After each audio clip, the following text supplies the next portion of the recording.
कक्षा 10 यानी कक्षा 10 का जो विज्ञान का पेपर है आप लोगों का संपन्न हो चुका है, जिसका कोड दिया है 824 CM। आप देख सकते हैं कशिश वर्मा लड़की का ये पेपर है, ठीक है, जो कि ये 4 मार्च 2025 यानी आज संपन्न हो चुका है, जिसका कोड हमारे पास दिया 824 CM।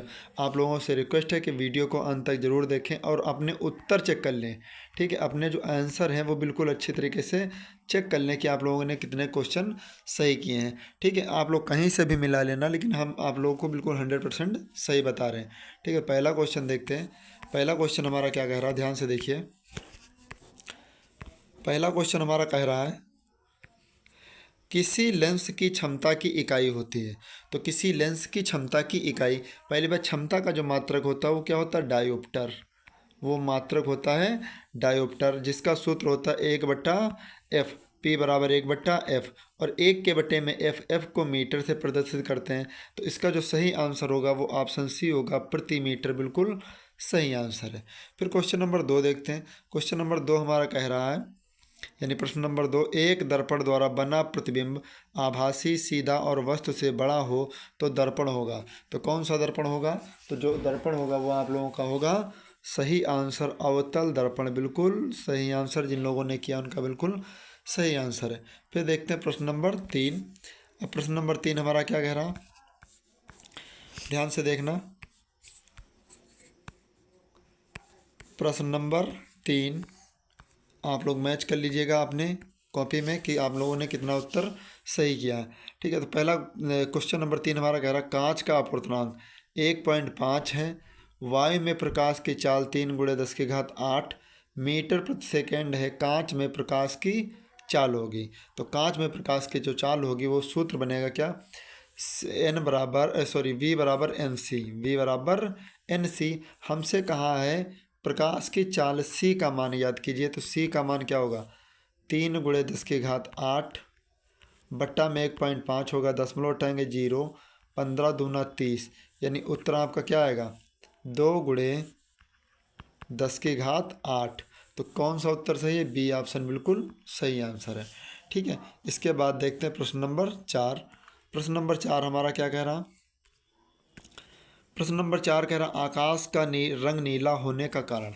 तो आकाश का रंग जो नीला होने का कारण है मेरे भाई वो क्या है, प्रकाश का प्रकीर्णन, ऑप्शन डी बिल्कुल सही आंसर है, ठीक है। आप लोगों से रिक्वेस्ट है कि प्लीज़ आप लोग वीडियो को लाइक कर दीजिएगा और अब चैनल को भी सब्सक्राइब कर लीजिए ताकि आपको और भी पेपर के सलूशन हम आपको सही सही बता सकें, ठीक है।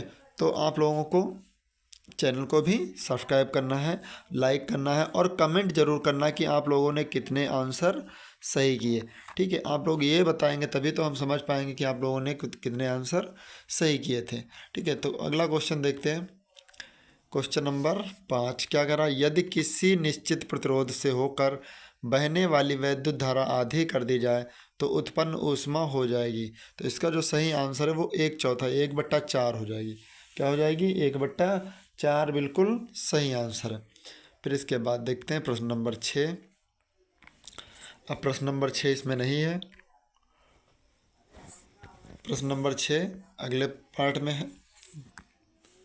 अब प्रश्न नंबर 6 हमारा कह रहा किसी एक समान चुंबकीय क्षेत्र में एक धारावाही चालक पर लगने वाले चुंबकीय बल का परिमाण निर्भर नहीं करता। हमसे कहा निर्भर नहीं करता और बच्चों ने क्या किया होगा, करता है, ये समझ लिया होगा। तो एक बात बता दें आप लोगों को, सूत्र वैद्युत परिमाण, बल का परिमाण, तो F बराबर सूत्र आप लोगों ने पढ़ा है IBL साइन थीटा। तो देखिए I का मतलब धारा भी होता है, चुंबकीय क्षेत्र भी होता है, लंबाई भी होती है और कोण भी होता है।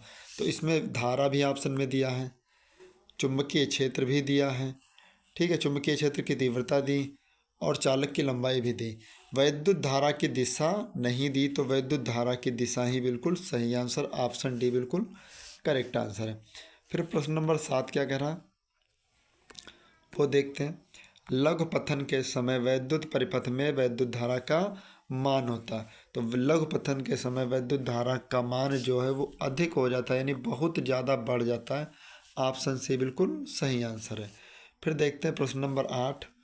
प्रश्न नंबर 8 हमारा क्या कह रहा, C6H6 में कार्बन परमाणु की संयोजकता है। अब भैया ये सूत्र देख लिया बच्चों ने, C6H6 संयोजकता पूछा, फटाक से C पे टिक कर दिया। C मतलब जो पर कार्बन परमाणु की संख्या इसमें 6 दी है और 6 पे टिक कर दिया, यानी ऑप्शन डी बिल्कुल सही कर दिया, जबकि ये बिल्कुल गलत आंसर है। इसका जो सही आंसर है वो ऑप्शन सी है, 4। कार्बन की सबसे ज़्यादा संयोजकता 4 होती, इससे ऊपर नहीं होती। ठीक है, ये ध्यान रखना आप लोग, इसीलिए आप लोगों ने गलती कर रखी होगी, इसे हम जानते हैं कि आप लोगों ने गलती की है। फिर क्वेश्चन नंबर 9 देखते हैं। प्रबल बेस है, तो प्रबल बेस का जो सही आंसर होगा वो क्या होगा? सोडियम हाइड्रोक्साइड NaOH, बिल्कुल सही आंसर है। फिर इसके बाद देखते हैं प्रश्न नंबर 10। प्रश्न नंबर 10, अब क्वेश्चन कह रहा हमारा, डैश डैश को गर्म करने पर ऑक्सीजन प्राप्त होती है। तो भैया डैश डैश किसको गर्म करेंगे, ये आपके दिए हैं 4 विकल्प दिए, तो इसमें से जो होता है लेड नाइट्रेट, बिल्कुल सही आंसर है। लेड नाइट्रेट PbNO3 का वोल्टेज बिल्कुल सही आंसर है, ऑप्शन सी बिल्कुल करेक्ट है। फिर क्वेश्चन नंबर 11 देखते हैं। साधारण ताप पर द्रव धातु है, तो साधारण धातु, आप लोगों के पास पेन होगा जेल वाला पेन, तो जेल पेन जो होता है उसमें देखिए एक लिक्विड पीछे भरा होता है। ठीक है, लिक्विड जो होता है वो क्या होता है? मरकरी यानी पारा होता है। ठीक है, ऑप्शन डी इसका बिल्कुल सही आंसर। फिर देखते हैं क्वेश्चन नंबर 12। अब ये क्वेश्चन बहुत कन्फ्यूजन वाला था, लेकिन हमें अभी बहुत ज़्यादा सॉल्व करने पड़ा। ठीक है, तभी हल हो पाया है।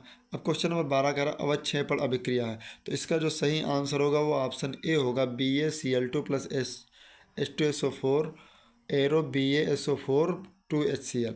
तो ये याद रखना, अवक्षेपण अभिक्रिया, किसी ठोस से अगर जलीय विलयन प्राप्त हो जाए, ठीक है, ठोस से जलीय विलयन अलग हो जाए, उससे हम कहते हैं अवक्षेपण अभिक्रिया। देख लीजिए, ठोस अलग हो गया, जलीय अलग हो गया। तो क्वेश्चन नंबर आगे देखते हैं, 13 नंबर। क्वेश्चन नंबर 13 हमारा क्या कह रहा? अब प्रश्न नंबर 13 हमारा कह रहा ब्यूटेनॉल 2 का अणुसूत्र है, तो ब्यूटेनॉल 2 का जो सही आंसर है वो बिल्कुल करेक्ट आंसर, ऑप्शन ए बिल्कुल सही, C4H10O। ठीक है, C4H10O बिल्कुल करेक्ट आंसर है। फिर देखते हैं प्रश्न नंबर 14। अब प्रश्न नंबर 14 क्या कह रहा? प्रकाश संश्लेषण के लिए क्या आवश्यक है? तो प्रकाश संश्लेषण के लिए जो आवश्यक है, देखिए, कार्बन डाइऑक्साइड, जल, क्लोरोप्लास्ट, सूर्य का प्रकाश, यानी ऑप्शन सी इसका बिल्कुल सही आंसर है। ठीक है, जिन लोगों ने किया बिल्कुल करेक्ट आंसर। फिर देखते हैं प्रश्न नंबर 15। थायरॉक्सिन हार्मोन बनाने में किसकी आवश्यकता पड़ती है? तो थायरॉक्सिन हार्मोन बनाने में आयोडीन की आवश्यकता पड़ती है, ऑप्शन बी बिल्कुल सही आंसर। फिर देखते हैं प्रश्न नंबर 16। अब प्रश्न नंबर 16 हमारा क्या कह रहा? मेंडल ने लंबे और बौने मटर के पौधों के मध्य क्रॉस कराया, तो प्रथम संतति पीढ़ी F1 में लंबे एवं बौने पौधे का प्रतिशत था। तो लंबे एवं बौने पौधों का प्रतिशत क्या था? 100% लंबे होंगे, ऑप्शन ए बिल्कुल सही आंसर। जिन लोगों ने किया उनका बिल्कुल 100% सही है। फिर क्वेश्चन नंबर 17 क्या कह रहा? प्रश्न नंबर 17, निम्न में कौन एक पारतंत्र का जैविक घटक? तो भैया ताप नहीं है, खनिज भी नहीं है, वायु भी नहीं, हरे पौधे, ऑप्शन सही है। ठीक है, ऑप्शन ए बिल्कुल करेक्ट आंसर है। और आप लोग कमेंट जरूर कीजिए।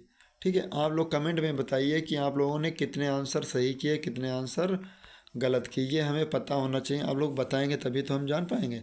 ठीक है, आप लोग ज़रूर बताइएगा, बिल्कुल 100% आप बताइए कि आपने कितने सही किए, ये आपकी जिम्मेदारी बनती है। क्वेश्चन नंबर 18 कह रहा द्वार कोशिकाएं पाई जाती हैं। द्वार कोशिकाएं किस में पाई जाती है? पेड़ों में, और पेड़ों में पाई जाती है रंध्रों से, रंध्रों को इंग्लिश में कहते हैं स्टोमेटा, ऑप्शन सी बिल्कुल सही आंसर। फिर देखते हैं प्रश्न नंबर 19। वायुमंडल के ऊपरी सतह में उपस्थित ओजोन गैस सूर्य से आने वाली किस विकिरण से पृथ्वी की रक्षा करती है? तो भैया अल्ट्रावायलेट किरणों की रक्षा करती है, यानी पराबैंगनी, ऑप्शन ए बिल्कुल सही आंसर है। फिर इसके बाद देखते हैं प्रश्न नंबर 20। अब प्रश्न नंबर 20 क्या कह रहा है हमारा? निम्न में कौन सुमेलित हैं? तो सुमेलित हैं, इसका जो सही आंसर होगा वो ऑप्शन ए होगा, विखंडन अमीबा बिल्कुल करेक्ट आंसर है। ठीक है, तो इस तरह से हम आप लोगों के 20 बहुविकल्पी कंप्लीट करवा दिए हैं। और आप लोग कमेंट ज़रूर कीजिए कि कितने आप लोगों ने सही किए। और अगले पेपर के आप लोगों को सलूशन पाने के लिए आप चैनल को सब्सक्राइब कर लीजिए। ठीक है, और जितने भी हम वीडियो डालेंगे उसका सलूशन आप लोगों को मिलता रहेगा। तो इस तरह से हम आप लोगों के 20 क्वेश्चन अच्छे से कंप्लीट करवाए हैं। और आगे के क्वेश्चन हल करने के लिए जो ये क्वेश्चन दिए हैं सॉल्यूशन के लिए हल करने के लिए, तो देखिए ये क्वेश्चन हम आप लोगों को बोर्ड पर हल करके बताएंगे। ठीक है, उसके लिए आप लोग हमें समय दीजिएगा, बिल्कुल सही सही बताएंगे, अभी टाइम नहीं मिल पा रहा है। ठीक है, मिलते हैं नेक्स्ट वीडियो में, तब तक के लिए जय हिंद।